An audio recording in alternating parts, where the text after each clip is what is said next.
ஆடவர் உலகம் வேட்டியில் உதயம். உதயம் வேட்டிகள் ஷர்ட்டுகள். கோவை பொதுக்கூட்டத்தில் முதலமைச்சர் மு.க. ஸ்டாலின் பரப்புரை மேற்கொண்டு வருகிறார். அதனை பார்க்கலாம்.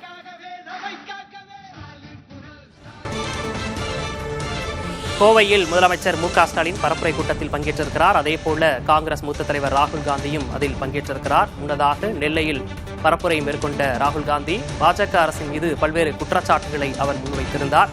அதனைத் தொடர்ந்து தற்போது கோவை வந்திருக்கிறார். பொதுக்கூட்டத்தில் இன்னும் சற்று நேரத்தில் அவர் உரையாற்ற இருக்கிறார்.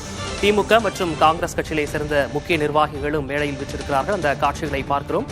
முன்னதாக நெல்லையில் பேசிய ராகுல் காந்தி பாஜக அரசின் பல்வேறு துறைகளில் உள்ள ஊழல் குற்றச்சாட்டுகளை அவர் முன்வைத்து பேசியிருந்தார். விவசாயிகள், மகளிருக்கான பல்வேறு விஷயங்களை காங்கிரஸ் ஆட்சிக்கு வந்தால் முன்னெடுக்கும் என்றும் அவர் பரப்புரையில் பேசியிருந்தார்.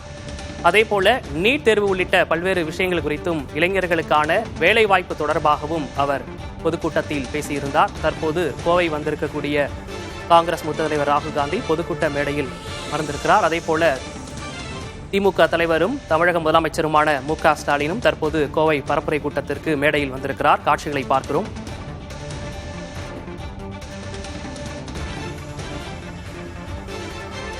கூடுதல் விவரங்களை செய்தியாளர் சுதீஷிடம் கேட்கலாம். சுதீஷ், மேடையில் வேறு காங்கிரஸ் நிர்வாகிகள், திமுக முக்கிய நிர்வாகிகள் யாரெல்லாம் இந்த கூட்டத்தில் பங்கேற்றிருக்காங்க? விக்னேஷ், அதாவது தமிழகத்தை பொறுத்தவரைக்கும் திமுக கூட்டணியில பாத்தீங்கன்னா காங்கிரஸ் சார்பில் திருவள்ளூர், கடலூர், மயிலாடுதுறை, கிருஷ்ணகிரி, கரூர், விருதுநகர், சிவகங்கை, திருநெல்வேலி, கன்னியாகுமரி ஆகிய 9 தொகுதிகளில் காங்கிரஸ் போட்டியிடுறாங்க. திமுக கூட்டணியில கூட்டணி கட்சி வேட்பாளராக கட்சியின் மாநில தலைவர் செல்வப்பிரதகை உட்பட முக்கிய நிர்வாகிகள் தொடர்ந்து பரப்புரையில ஈடுபட்டு வர்றாங்க.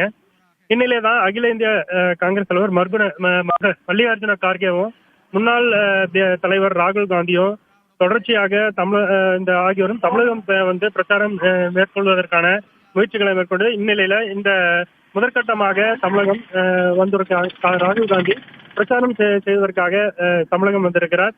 இந்நிலையில் கோவை மாவட்டம் செட்டிபாளையம் எல்&டி பைபாஸ் சாலையில் இந்த பிரச்சார பொதுக்கூட்டமானது நடைபெற்று வருகிறது. இதில் ராகுல் காந்தி மற்றும் தமிழக முதல்வர் மு.க. ஸ்டாலின் இந்த கொங்கு மண்டலத்தில் இருக்கக்கூடிய திமுக மற்றும் காங்கிரஸ் கட்சியினுடைய வேட்பாளர்கள் இதுல பங்கேற்றிருக்காங்க. அவங்களை அறிமுகம் செய்து வைத்து இந்த பிரச்சார கூட்டத்துல இருவரும் பேச இருக்காங்க. விக்னேஷ்,